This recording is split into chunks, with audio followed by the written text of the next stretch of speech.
faz lá de hoje? Nós estamos aqui diretamente no Museu do MIT, gente, em Boston. Olha que coisa chique para entrevistar essa minha amiga querida, que é a Tati. A Tati, a gente tem já uma conexão de praticamente 2 anos, que a gente já vem trabalhando em várias coisas juntas. Enfim, esse ano também sai a nossa parceria, né, Tati? Sim, finalmente. Boston, exatamente. E que a gente vem fazendo várias coisas, a gente tem muitas conexões em comum, principalmente quando a gente fala de produto, de inovação, de crescimento. Então a gente vem aí fazendo várias coisas juntas.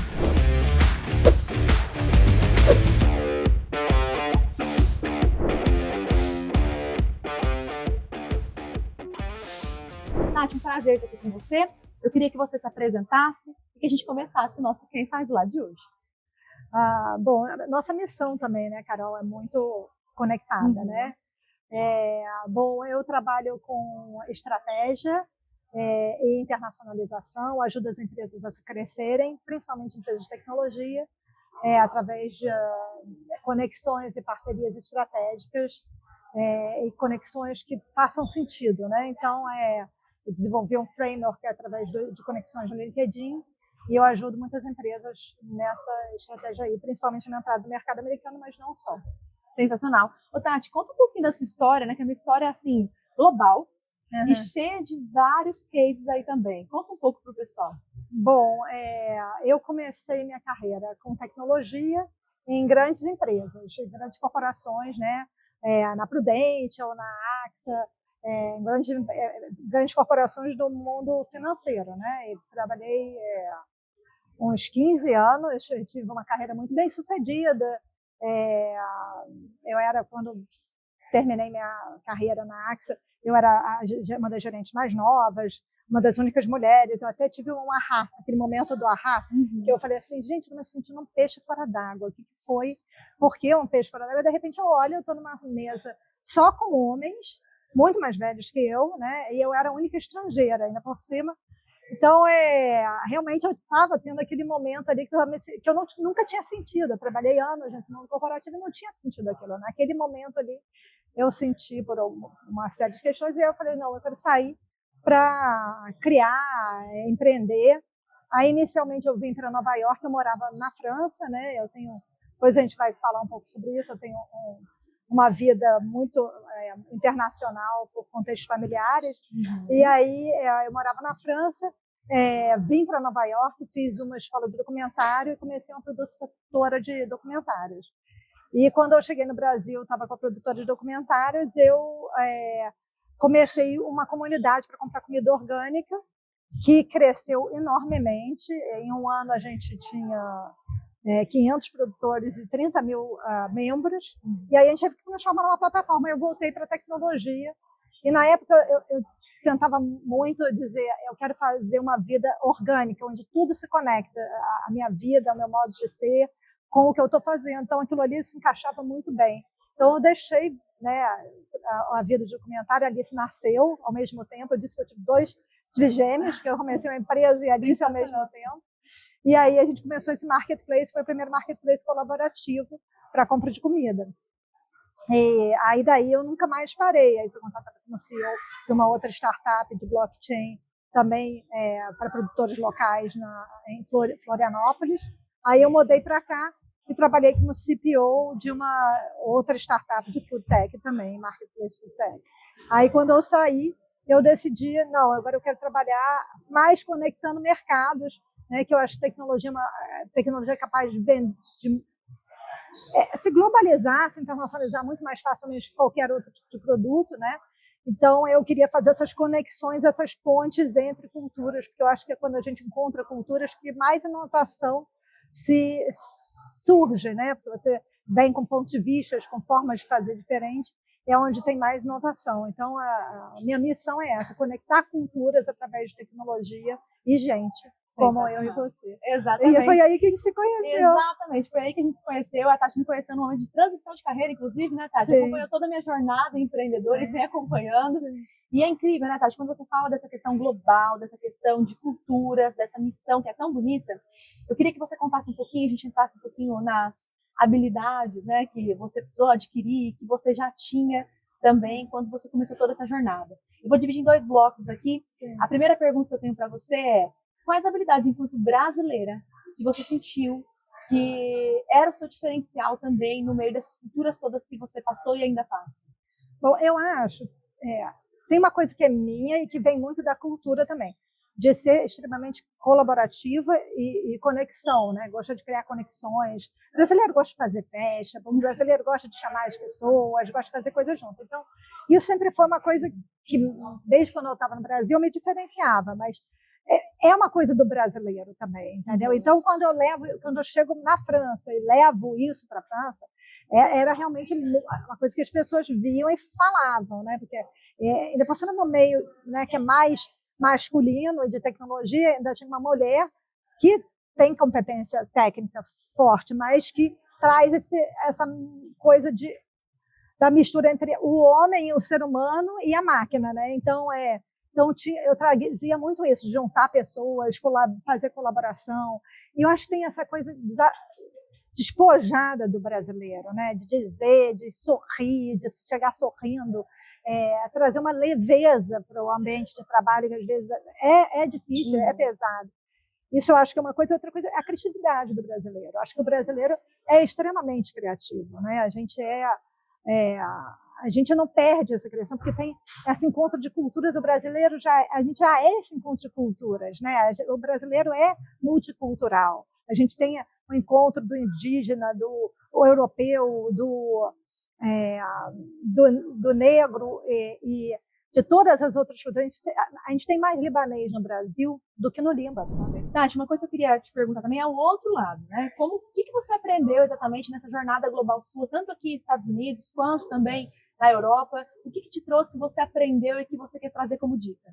Bom, tem várias coisas. Vou começar pelos Estados Unidos, que é o último onde eu cheguei. Então, são dois componentes, o networking e o pitch, que a americana é muito profissional nisso. A gente não tem...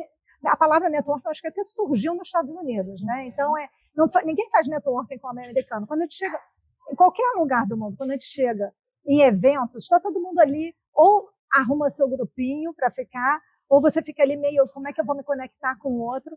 Aqui tem uma dinâmica que é impressionante, né? E até quando eu faço aquela palestra sobre networking, sobre conexões, eu levo depois meus grupos para o Venture Café, que a gente vai trazer para o nosso grupo, para eles verem o laboratório social que é aquilo ali. Porque o Venture Café aqui é o metro quadrado mais inovador do mundo, né, que eles chamam milha quadrada mais inovadora do mundo, que é óbvio que o Vale do Silício é super inovador, mas as coisas são mais distantes, aqui é tudo junto por causa de Harvard e MIT. E no CIC reúne toda quinta-feira entre 200 e 400 pessoas, todas fazendo networking. Inclusive, tem vídeo que a gente gravou lá, inclusive, né, Tati, do Venture Café também, gente. E aí, o interessante do network é como eles usam esse network. As pessoas vão, se você está falando com americanos, você vê eles primeiro. Não tem nenhum tipo de gene de incômodo de abordar o outro. Então, às vezes tem um grupo, a pessoa chega e fala com você, você está andando, está todo mundo com cara assim, vem aqui falar comigo, eu quero falar com você. E aí a conexão se acontece naturalmente. Então, você começa a falar e, normalmente, o networking, o mais importante, meio que um modelo, né? Você primeiro se interessar pelo outro, genuinamente, perguntar. Eu não gosto de perguntar o que você faz, eu pergunto o que você está fazendo aqui. Essa primeira vez, eu gosto de mudar. Dá uma quebrada. Todo mundo pergunta o que você faz. Então, eu gosto de fazer uma coisa diferente. Já pergunto o que você está fazendo aqui. E aí, pergunta, é óbvio que vai surgir o que a pessoa faz, né? Eu me interesso, faço perguntas. Depois você tem que fazer seu pitch, porque a pessoa também quer saber de você. Então, você vai testando o seu pitch. E isso foi uma coisa interessante, porque semana passada teve uma palestra de um colega meu, o Chuck, e aí a menina perguntou, como é que e é sobre estratégia, diferencial e storytelling. E aí a menina perguntou, como é que eu descubro meu diferencial? Eu falei assim, vai e testa seu pitch. Vai hoje, você vai falar lá com as 20, 40 pessoas, vai lá e testa seu pitch. Semana que vem você testa outro. Vai mudando ligeiramente, porque quando você vai contando, isso é uma coisa que o Chuck falou, que você testar a sua história da sua estratégia é a forma de você procurar market validation, validação de mercado. Que demais. Então, você tá falando seu pitch, cada vez que você conta seu pitch, você vai se ouvindo, você vai mudando, você vai repensando, você vai vendo a fisionomia do outro, como ele falou, como ele reagiu ao teu pitch, esse deu certo, esse não deu certo, esse deu muita conexão, mas não transformou em negócio. Esse aqui deu conexão e as pessoas estão interessadas em comprar. Aí você já está achando que está vendo que o teu pitch está melhorando. E aí você vai encontrando seu diferencial. E aí e o diferencial é uma coisa autêntica, tem que ser uma coisa que vem de dentro de você. E é você, nesse encontro de você com o outro, né, que você vai encontrar o teu product market fit, né, que é o que você faz com o que o mercado precisa. Então, eu acho que realmente, nesse ano, porque a gente começou essa transição de carreira junto, né, porque eu saí das startups para empreender e foi isso. Eu estou há 1 ano e meio falando diferentes pitches e eu vi assim, os primeiros de pessoas super interessadas no que eu estava fazendo, mas não se conectavam porque era muito longe do mundo delas. Agora que eu falo que eu sou estrategista de crescimento, mão na massa, esse é o meu, e que trabalha com conexões estratégicas, as pessoas começam a se interessar. Porque que empresa não quer crescer? Toda empresa precisa crescer. Né? Então, aí as pessoas começam a dizer, mas como é que você faz isso? Através de agentes de AI, LinkedIn, conexões. E testando também várias formas, parcerias. Né? Eu gosto do jeito que você traz, Tati, assim, porque a Tati traz de uma forma leve esses assuntos, né, que são feitos como tabu. Né? A gente vê a questão de fazer networking como um tabu no Brasil, a questão do pitch no Brasil nem é tão forte, né? A gente vê mais essa questão do pitch quando você vai para um investidor, né? Vai para o Shark Tank, enfim, mais nesse caminho. Agora, o pitch como algo fazendo parte da nossa vida, né?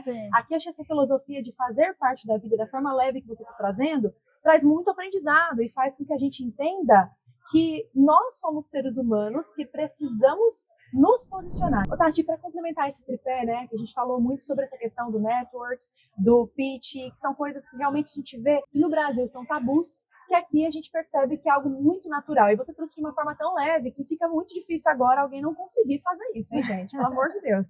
Networking e pitch, você tem que estar dentro da sua alma, da sua vida, tem que fazer parte do seu dia a dia. E não só na hora de captar investimento, de assistir o Shark Tank, enfim. Isso tem que fazer parte da sua vida. E eu queria complementar esses 2 pontos com uma pergunta que eu acredito que muda muito também, que é a questão do posicionamento. Construir um posicionamento onde você conhece o ambiente, onde você você domina total da língua, do contexto, né, daquela cultura. Agora você não, você viveu ambientes completamente diferentes. Como foi para você criar esse posicionamento na Europa? Como está sendo para você criar esse posicionamento nos Estados Unidos e quais dicas você pode trazer para a gente? Bom, eu acho que a grande questão é a autenticidade. A autenticidade, ao mesmo tempo, entendendo os elementos da cultura. Porque a gente tem que ser autêntico também sem ferir e entender até no que aquilo ali é muito diferente para a cultura, que às vezes pode ser até desrespeitoso. Né? Por exemplo, a gente, brasileiro, fala mais alto, a gente é mais expansivo, o espanhol também, o italiano também, né? Até eu tenho uma amiga minha espanhola que falou, Tati, vivo brigando com minha namorada porque ela não gosta que eu fale alto, né? E a gente fala alto, né? Então, tem que ter esse entendimento, isso eu acho que meu contexto familiar, né? Porque meu pai é espanhol, minha mãe casou com o Bob, que é americano, quando eu tinha 19 anos, e meus pais eram hippies. Então, eu acho que eu fui muito exposta a muitas culturas e trabalhei na Prudential, foi meu primeiro emprego, né? Onde eu trabalhei com americano, canadense, japonês, coreano, polonês, argentino. Então, eu fui muito exposta muito cedo à cultura e nesse olhar, assim, o que é diferente, o que não é. Eu amo isso, eu adoro, não tem coisa que eu mais gosto, eu digo, até brinco, que eu sou igual o gato americano, que aqui nos Estados Unidos tudo é abundante, né? As casas são grandes, os papéis higiênicos são grandes, tudo é grande, né? Inclusive os gatos não têm 7 vidas, têm 9. Então eu brinco que eu sou igual o gato americano, tenho 9 vidas, que eu já vivi em tantas culturas, tantas jornadas de trabalho diferentes, né? De experiência. Então, na França, quando eu cheguei, eu era muito nova. Então, eu tentava muito olhar esse lado da cultura e me adaptar. E foi um chefe meu, um diretor meu, que falou assim, Tati, joga isso a seu favor. Não fica tão preocupada em se adaptar, joga isso a seu favor. Olha, agora que você já entendeu, né? Olha essa diferença e brinca com ela. E aí eu já brincava um pouco, mas eu comecei a brincar muito mais. Uma das coisas que eu fiz, por exemplo, a gente tinha, nessa época, foi a época dos open space, né? A gente tinha mudado, foi cada vez mais os espaços ficando, os escritórios mais open space. E aí, assim, em certo momento, eu trabalhava com a equipe mais técnica da AXA, que eram os arquitetos de BI. Né? Há 15 anos atrás, era a coisa, os mais experts da AXA, em termos de tecnologia. Então, eram pessoas muito introvertidas e como a gente estava no Open Space e a gente era arquitetura, uma equipe de suporte, né, para as outras equipes de desenvolvimento, a gente era muito invadido, né? Gente vindo falar e os arquitetos não conseguiam trabalhar, né? Então, eu implantei aquele negócio do porcão, o cartãozinho verde e o vermelho. Quando pode vir falar, a gente bota o cartãozinho verde, quando não pode, a gente bota o cartãozinho vermelho. Para você poder ter um momento que você está ali tão concentrado que a pessoa te desconcentrar, né? É complexo você parar aquele pensamento ali, você preparando uma apresentação para um board, né? Você tem que se concentrar. Eu mesma tinha esse problema, porque a minha equipe estava o tempo todo querendo perguntar coisas, interagir sobre coisas, e eu botava o cartãozinho vermelho e o cartãozinho verde. Então, esse tipo de coisa, de brincar, e eu acho que da cultura, é você conseguir, a autenticidade é a coisa mais importante. Por isso que eu acho que eu falei aquela hora, que é muito importante você ter um conhecimento de você forte e interagir com o outro, que é o negócio do posicionamento, que é, eu entendo o que eu trago de diferente, por isso que eu tenho aquele framework que eu construí a partir do Ikigai, o que eu trago que é específico, que é meu, e o que o mercado precisa. Então, é nessa interação com as pessoas que você vai vendo, olha, aqui eu estou chegando num ponto, aqui eu não estou muito distante. Porque se a gente fica aquele negócio que você tem que sair do prédio, né? Que o Steve Bank fala, você tem que sair do prédio para você poder enxergar, você tem que estar interagindo com os outros. Você não precisa nem sair do prédio hoje em dia. Você pode fazer tanta reunião por Zoom que eu e você fazemos. Então, você tem que estar interagindo com o outro, testando as suas formas de fazer. Porque eu e você começamos nossa jornada lá atrás com um funcionamento totalmente diferente. Foi nesse um ano, ela foi modificando quantas vezes, Carol? Exatamente, várias. E o quanto que isso, né? A gente não ter esse medo. Acho que isso é a parte importante. Você não precisa ter aquilo o resto da vida. Você precisa aprender a se... Vamos falar música, né? É metamorfose ambulante mesmo. Sim. Quanto mais você passa pelo processo da mudança, mais você aprende, tem bagagem para isso. Acho que isso é sensacional. E Tati... Tem uma coisa sobre mudança que é muito interessante. Quando eu estava fazendo cursos de liderança, na AXA, onde eu trabalhei, que é uma mega empresa, na França não se pode demitir funcionário. Né? Então, é quase como se fossem funcionários públicos. Mas é uma grande organização. A AXA está sempre em primeira, segunda seguradora mundial. Então, tem que ela dá umas chacoalhadas, ela dá umas reorganizações. Já cada 2 anos tinha uma organização dentro do departamento, volta e meia tinha reorganização na empresa inteira. Então, dava aquela chacoalhada de empresa. A gente tinha muito gestão de mudança. Aí, eu lembro que no curso de liderança que a gente fez, ele disse, parece que quando a gente está mudando, que a gente não sai do mesmo lugar, né? Mas não, o que a gente está fazendo é isso, ó, indo para frente, entendeu? A gente está mexendo, indo para frente, a gente está mudando, mas a gente está avançando. Até o Chuck estava falando sobre pivotar, né? Que o termo pivotar é você ficar dando voltas no círculo, né? E não andando, que ele quer mudar, ele mudou o termo pivotar para o empreendedor, que a gente está andando para frente. Né? Então, a gente tem que saber, mais importante, ter uma visão, onde a gente quer chegar. Não é uma linha reta, né? Não é uma linha reta, não é tão simples. Incrível. Tati, a gente falou aqui de pitch, né? E como é o pitch fora da cultura brasileira e como as pessoas são preparadas para isso. Eu queria que você agora fizesse um pitch aqui pra gente, para mostrar de exemplo, para que a galera anote e aprenda a fazer seu próprio pitch. Bom, eu acho que vou dar o framework antes, depois eu vou fazer. Perfeito. Então, o framework é você sempre se conectar com o seu público. Qual o problema que você está querendo resolver? Né? E depois, o que você traz de diferente. Por que você está fazendo isso? Né? Eu acho que são os dois. E você tem que o pitch tem que ser sempre adaptado para quem você está falando. Né? Então, se você vai falar para um investidor, o pitch vai ser um. Se você vai falar para um comprador, se você vai falar para um colega, para um parceiro, isso vai ser outro. Então, o último pitch meu, que eu já mudei várias vezes, qual é o problema que todas as empresas têm, uma necessidade que todas as empresas têm e que querem resolver, que precisam resolver sempre, nunca vão parar de precisar de resolver, crescer. Né? Então, Eu ajudo empresas a crescerem através de quê? De parcerias autênticas e estratégicas. Eu trabalho tanto com o LinkedIn quanto agente de AI para facilitar essas conexões. Então, e isso, eu gosto muito de fazer esse pitch na interação com o outro. Porque aqui eu estou fazendo pitch para vocês, sem a interação. Normalmente eu vou, e aí, o que você acha? Como é que você resolve o problema de crescimento da sua empresa? Ele dentro do assunto de forma natural. Exatamente. Agora que a pessoa vê, ela já comprou com você. E eu começo até outro dia, estava falando com uma pessoa, a mulher da Ernest Young. Ela falou assim, Tatiana, para, porque parece que eu estou me ouvindo falar. Então, porque eu comecei eu comecei a fragmentar, porque ela foi se interessando, aí eu comecei a fragmentar. Como é que eu faço isso? Eu começo pelos elementos estratégicos, qual é o diferencial da pessoa, que eu ajudo meus clientes a fazerem isso. Qual é o Ideal Customer Profile, quando ele não sabe, eu ajudo ele a definir qual é o Ideal Customer Profile, vou definindo essas várias variáveis que são importantes para essas conexões, acho ecossistemas onde eles podem se encaixar, depois empresas e depois pessoas para se conectar. Ou seja, existe um cenário para toda a personalização, para que você consiga atingir. O importante não é assim, o pitch em si só. O importante é como você quer chegar, e aí você organiza como você quer chegar de acordo com o seu pitch. Acho que isso que foi a mensagem que você mais conseguiu trazer de uma forma simples. Então, assim, na hora de fazer seu pitch, não esqueça.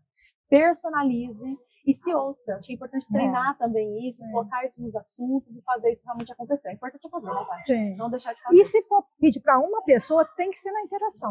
Tem que falar o mínimo no início.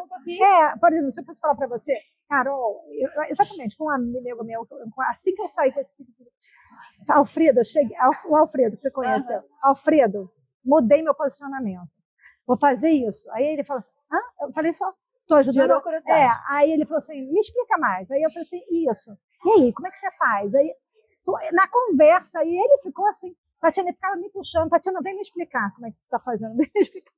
Porque foi na interação. Óbvio, quando você está num pitch para várias pessoas, você não pode ir na interação, né? Então, você tem que focar num público-alvo, entender qual é o seu público, aquele principal que você quer falar, né? E falar para ele. Sim. Mas o melhor possível é você tentar fazendo um a um, porque você pode ir na interação e até modificando para ele. Perfeito. Tati, vamos agora supor que nós estamos aqui nesse vídeo falando com todos os brasileiros que estão no Brasil, que não foram ainda expostos a essas culturas todas, não entendem ainda quais são as oportunidades que existem. Qual mensagem que você gostaria de deixar para eles? Não tenha medo. E seja autêntico. Eu acho que o maior para mim, a coisa mais importante é você entender você, entendeu? E saber enxergar, entender qual é o que você é bom, o que você gosta, o componente que você gosta é muito importante. Mesmo que eu gosto de dinheiro, é isso que eu quero, é isso que eu quero fazer, não tem problema. Claro. Tem que ter claro. Lixa tudo que você gosta de fazer, tudo que você sabe fazer, tudo que você é bom. Tenta descobrir o que você é bom, tem o que você sabe que você é bom, tem o que os outros acham que você é bom. Então tem que achar essa diversidade toda no que você é bom para você construir seu diferencial, né? Esse seu posicionamento. E aí você ser autêntico. O melhor é você ser autêntico. Quanto mais autêntico você for, mais fácil você falar sobre o assunto, mais fácil você ajudar os outros, mais fácil você fazer aquele trabalho. Né? Óbvio que eu sou uma pessoa que vivo fora da zona de conforto, porque eu busquei mudança para a minha vida a vida inteira. Mas eu acho importante a gente aprender coisas novas, explorar, melhorar coisas que a gente não é bom. Mas a gente, para trabalhar mesmo, achar essa autenticidade, né? O que você é bom, o que você se sente confortável, e melhorando cada vez mais. Quando a gente melhora o que a gente já é bom, a gente vai muito mais longe do que a gente ficar trabalhando no que a gente não é bom. Tati, eu queria te perguntar o que você já fez na sua vida que ninguém sabe, aquela curiosidade mesmo, sabe? Que você fez e sente muito orgulho e gostaria de compartilhar aqui ineditamente. Então, eu amo dançar forró, né? Eu sou forrozeira. Eu lembro quando eu cheguei na França, na época que estava aquele filme do Gilberto Gil, com aquela música do Gilberto Gil, Eu, Tu, Eles, com a Regina Casé. E aí eu falei assim, ai meu Deus, o forró vai chegar na França, porque entrou o filme, vai chegar, e chegou. E aí eu fiz concurso de forró em Paris, olha isso. e dei aula de forró em Nova York. Olha isso, que demais! Não, incrível, gente, incrível, maravilhosa, Tati. Olha, parabéns, depois a gente vai marcar um ganhei o prêmio documentário também. Olha isso, a gente precisa marcar um forró depois então, viu? Então tem que dançar esse forró, você tem que ensinar ele. Sempre um prazer estar com você, seja online, seja presencial, é sempre um prazer mesmo. Gente, a Tati tem uma história maravilhosa. Para vocês se conectarem com a Tati, a gente vai deixar aqui também as redes sociais dela.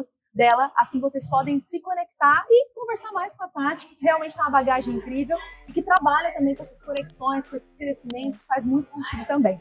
Muito obrigada pelo seu tempo, um prazer. Encerramos a nossa entrevista aqui diretamente do Museu do MIT. Vou precisar falar isso de novo. Até mais, gente.